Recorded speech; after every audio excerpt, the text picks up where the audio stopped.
iba talaga lang no kapag hinaguan jud nato ba no, lahi gid kayo pag hinaguan nato. Bisag yung nani na ni nani lang mahalaga kay nako, kay ako gining singot lang ay kini siya lang, ako na siyang anaon lang kay bisag gahi kay ang yuta.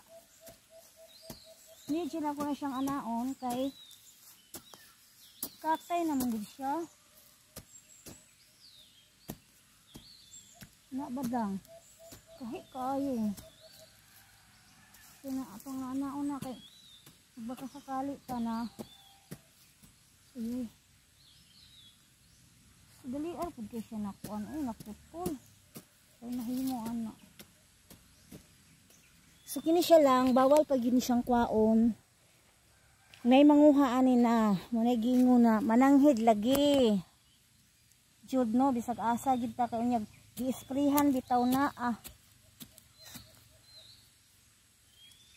so makadaot ba yan kaya nang-spray ko kaya dili na ko ni siya isprayhan lang, mahurot siya og ulod-ulod ay kanang ang kwan ba, ang leaves ganda talaga, masarap talagang magbumblay.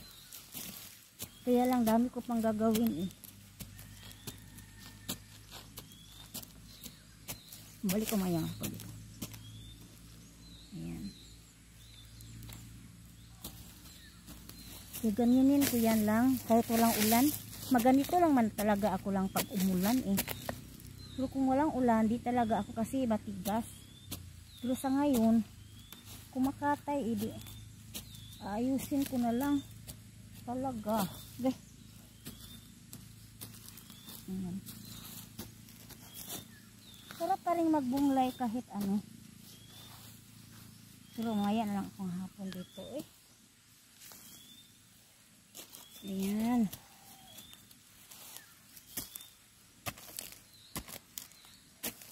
Kalingawan na lang ako nilang kay so wala tayo lingaw bitaw lang.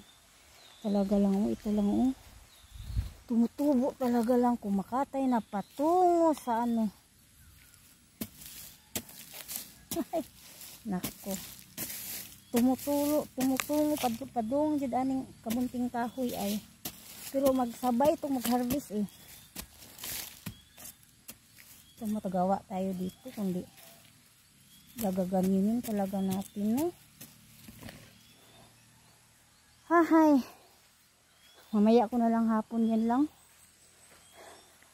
Kasi maglaw pa mang kugod og kuan lang. Kanang baboy. So ako kabungay ani Manglawag pa kog baboy. So need ko manglawag og baboy lang kayo.